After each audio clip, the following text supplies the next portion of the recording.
हाय दोस्तों, welcome back to our channel. कैसे हैं आप सब। आज का वीडियो है सुपर डुपर एक्साइटिंग। क्यों? क्योंकि हम जा रहे हैं सपनों की नगरी मुंबई, और मुंबई जाने से पहले शॉपिंग तो बनता है। बात तो सही है। दौड़ना तो पड़ता है। बाबा रे बाबा, लगता है पूरी मार्केट ही उठा ली है।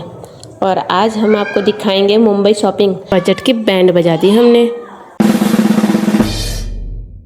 तो चलिए बिना किसी देरी के शुरुआत करते हैं शॉपिंग का महासंग्राम। सबसे पहले शुरुआत करते हैं हमारे घर की पॉज, हमारी प्यारी सी बेबी गर्ल के कपड़े। मुंबई में गर्मी होगी इसलिए हमने लिए हैं ये एकदम कूल ड्रेसेस। प्राइस की अगर मैं बात करूँ तो ये फ्रॉक मुझे रिजनेबल भाव में मिल गया है, मतलब 1500 के अंदर अंदर मुझे ये फ्रॉक मिल गया है। तो मेरे लिए तो काफ़ी अच्छा है। मतलब इसकी फैब्रिक और कलर डिजाइन सब कुछ इतना अच्छा था ना कि ये फ्रॉक पहनने के बाद बाबू का लुक कुछ इस तरीके का था। देख रहे हैं आप, ये इतनी क्यूट है कि मेरे तो बस आंखें खुली रह गई। ये है बाबू का बर्थडे का छोटा सा क्लिप जो कि इसमें मैंने ऐड किया है। और देखिए ये वाली सैंडल, ये तो इतनी छोटी है कि मुझे डर है कहीं पर्स में ही ना खो जाए, लेकिन ये हर ड्रेस के साथ मैच करेगी। ये जो मेरे बाजू में बच्ची शैतानी कर रही है, ये सैंडल उसी की है। अच्छा, हमको सिखा रिया है।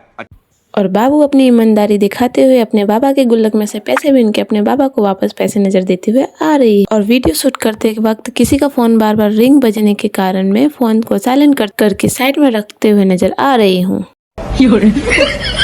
एंड बात करते हैं बाबू की, तो बाबू क्या इस बार एक नहीं, दो नहीं, तीन नहीं, बल्कि 7 जोड़ी कपड़े आए हैं, जिसमें से मैंने इसमें सिर्फ 4 से 5 जोड़ी ही दिखाए हैं। 2 जोड़ी मैंने नहीं दिखाए हैं बिकॉज वो मैंने फिटिंग के लिए दिया है। एक्चुअली बाबू का बड़ा साइज आ गया था तो थोड़ा सा छोटा, मतलब साइज तो ठीक ही था बट बॉडी में बाबू को ढीला पड़ रहा था। एक्चुअली बाबू थोड़ी मतलब नॉर्मल है, उसकी बॉडी बहुत हेल्दी ज़्यादा नहीं है, सो इसलिए थोड़ा ढीला पड़ रहा था। तो उसके लिए मैंने फिटिंग के लिए दिया है, जो कि आज शाम को ही लाना है। और आज शाम को ही हमें मुंबई के लिए निकलना है, और आज शाम को ही मुझे जो एक्स्ट्रा थोड़ा मेकअप का वो करना है, वो भी मेरा सब बाकी है। तो मुझे कुछ समझ में नहीं आ रहा कि मैं कैसे करूँगी, बट लेट्स सी कि देखते हैं कि मैं कैसे क्या करती हूँ। हमने इसके लिए इतने कपड़े लिए हैं इस बार कि वह रोज दिन में 3 बार कपड़े बदल सकती है। परेशानी मम्मी को होगी पर फोटो तो अच्छी आएगी। कौन है ये लोग? कहाँ से आते हैं?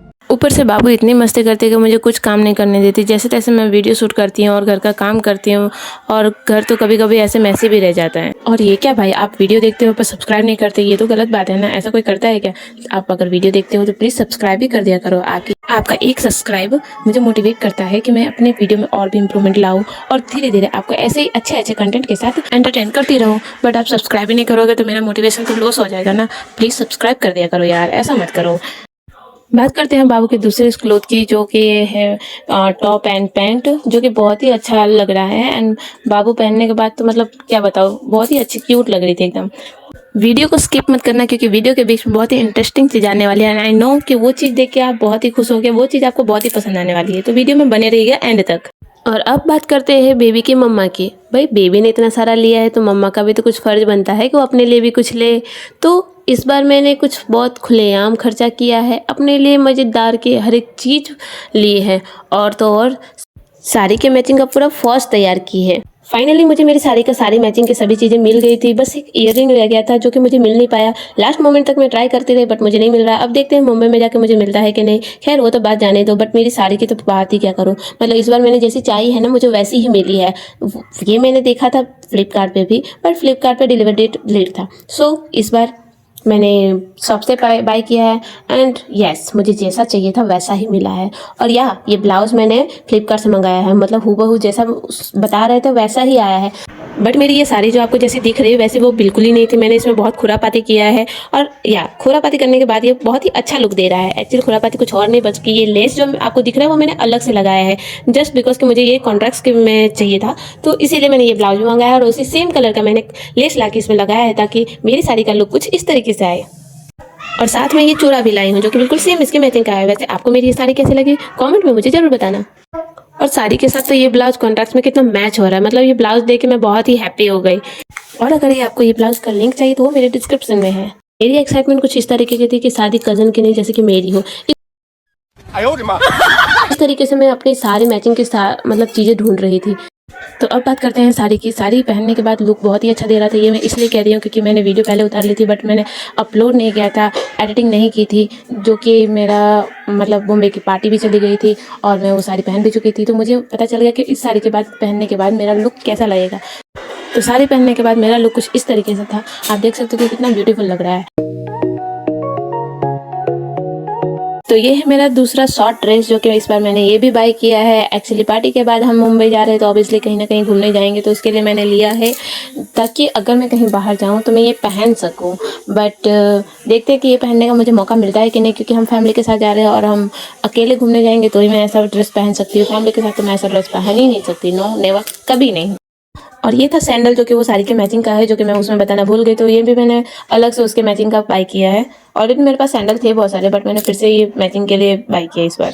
तो हो रहा है शाम का 5 और अभी मुझे मेरे पार्लर का भी काम बाकी है और रात के 8 बजे हमारी ट्रेन है। आई डोंट नो हम कैसे क्या करेंगे, बट सब तैयारी में लगे हैं जोरों शोरों से और अभी तक तो घर पे कोई आया भी नहीं है, सब ऑफिस में ही है। तो अब बात करते हैं दूसरे 2 ट्रेडिशनल ड्रेस की, जो कि हमने वो भी बाय किया है 2 अलग से। एक मेरा है और एक मेरी सिस्टर का है, बट अभी कुछ फिक्स नहीं है कि हम दोनों में से कौन सा ड्रेस कौन पहनेगा। पर उसके लिए हम देखते हैं, झगड़ा करते हैं या फिर ईमानदारी से मान जाते हैं। भाई ये दोनों ड्रेस की बात करो तो मतलब कलर, पैटर्न एंड फैब्रिक मतलब इतना अच्छा था ना कि क्या ही मैं बताऊं। मतलब हमको एक नज़र में ही पास मतलब देख के पसंद आ गया था कि बस यही लेना है। और उसके लिए भैया जी बहुत दाम भी कह रहे थे, आई मीन बहुत ज़्यादा प्राइस भी कह रहे थे, पर जैसे जैसे हमने 3000 में ये ले लिया है दोनों ड्रेस। वैसे आप बताइए कि आपको ये दोनों ड्रेस कैसा लग रहा है, मतलब कलर कॉम्बिनेशन कैसा लग रहा है। मतलब एक्चुअली बात ये है कि पहले मेरे पे कुछ भी सूट हो जाता था, कोई भी कपड़ा लो मतलब सूट होना ही होना है। बट जब से बेबी हुई है ना, तब से तो मजाल है जो कोई कपड़े में आसानी से पहन लो और आसानी से मेरे पे सूट हो जाए। नहीं, हर कपड़े के बाद मुझे रोना ही पड़ता है। बाई चांस कोई कपड़े ऐसे होते हैं जो मेरे पे सूट हो जाता है और तब मेरे दिल से निकलते हैं हाय क्या पसंद है मेरी। एंड आई नो कि हर एक न्यू मम्मा के साथ ऐसा ही होता होगा। बाई चांस कोई मम्मा है जिसके बाद डिलीवरी के पहले भी सेम और डिलीवरी के बाद भी सेम ही होता होगा, कोई ज़्यादा फ़र्क नहीं पड़ता होगा। बाकी मोस्ट ऑफली मम्मा के साथ ऐसा ही होता है कि पहले हम जैसे होते हैं जो आसानी से हर एक चीज़ हमारे पे खुल के निखर के आता है ना, वैसे शादी के बाद आई मीन बेबी के बाद नहीं आता है। सो इसमें प्रॉब्लम तो रहनी है, क्या कर सकते हैं, अब हर एक चीज़ ज़रूरी है। वैसे आपने इस चीज़ में एक चीज़ नोटिस की होगी कि अभी तक मैंने अपनी शॉपिंग के बारे में बताया, बाबू की शॉपिंग के बारे में बताया, इवन मेरी बहन के बारे में भी बताया कि हम तीनों ने शॉपिंग की। पर रिद्धि के जो पापा हैं, मीन बाबू के जो पापा हैं, उन्होंने अपने लिए कुछ नहीं लिया। जब मैंने उनको कितना कहा कि आप अपने लिए भी ले लो, बट उन्होंने साफ मना कर दिया कि मुझे कुछ नहीं लेना। और उन्होंने अभी तक लिया भी नहीं है। मुझे समझ में नहीं आ रहा कि वो पहनेंगे क्या। वो कह रहे हैं मेरी चिंता मत करो, तुम अपना ले लो, बस हो गया और कुछ नहीं चाहिए। एक्चुअली कोई कोई मैंने ऐसा होता है ना किसी किसी जन में कि वो बीवी बच्चों को तो मतलब सब कुछ दिला देते हैं, बट अपने बारे में उतना नहीं सोचते। बस उसी टाइप के थोड़े से मेरे हस्बैंड भी हैं, तो वो हमेशा मुझे और मेरे बाबू को हर एक चीज़ दिला देते हैं, बट खुद के बारे में जल्दी नहीं सोचते कि मुझे भी कुछ लेना है या फिर कुछ अलग से पहनना है। ऐसा इस बात से मैं हमेशा उनसे नाराज़ हो जाती हूँ, बट क्या कर सकती हूँ, वो ऐसे ही हैं। अब जो मैंने ये शॉपिंग का महासंग्राम फैला के रखा है, उससे बारी आ गई समेटने का। तो अब समेटते हुए मैं और आपको एक सीक्रेट की बात बताऊँ, मतलब मैं इतनी बड़ी हो गई हूँ, मतलब 28 सालों में मैंने पहली बार मेकअप अपने लिए बाय किया है। मतलब पहली बार मैंने मेकअप खरीदा, अभी तक मैंने कोई मेकअप ही नहीं खरीदा। मतलब यकीन नहीं हो रहा ना कि आज के ज़माने में भी कोई इतने सालों तक मेकअप नहीं खरीद सकता है। जी हाँ, मैं नहीं खरीदती थी, बट मैंने पहली बार ख़रीदा है और आई डोंट नो कि मैं मेकअप करने के बाद कैसी लगूंगी। और मैंने अभी तक मेकअप भी नहीं सीखा कि कैसे करते हैं, पर देखते हैं कि मैं कैसे कर पाती हूँ या नहीं कर पाती हूँ या फिर किसी और से करवाती हूँ। और आज के ज़माने में तो मोस्ट ऑफली लोग आई मीन मोस्ट ऑफली वुमेन जो है वो मेकअप यूज़ करते हैं, उनको आता है कि मेकअप कैसे यूज़ करना आता है, बट मुझे नहीं आता। और वैसे आप में से कौन कौन है जो अभी तक मेकअप ट्राई नहीं किया है, कमेंट में मुझे ज़रूर बताइए। इससे पहले तो भाई शक्ल ऐसी थी कि एक फेयर लवली से भी काम चल जाता था, बट अब फेयर लवली कोई काम का नहीं है, कोई काम नहीं करता। मेरे चेहरा इतना ख़राब हो गया मेरा चेहरा कि वो बोलता है भाई मेकअप ही लगा तो ही तो सुंदर लगेगी, वरना तो सुंदर नहीं लगने वाली। वीडियो एंड तक देख लिया हो तो प्लीज़ वीडियो को लाइक और चैनल को सब्सक्राइब करना मत भूलिएगा। प्लीज़ लाइक और सब्सक्राइब जरूर कर दीजिएगा। Thanks for watching. मिलते हैं अगले वीडियो में। अगले वीडियो इससे भी मज़ेदार होने वाला है, तो डोंट फॉरगेट टू वॉच। इस बिगड़ते मौसम में आप अपना ध्यान जरूर रखिएगा। तब तक के लिए बाय बाय।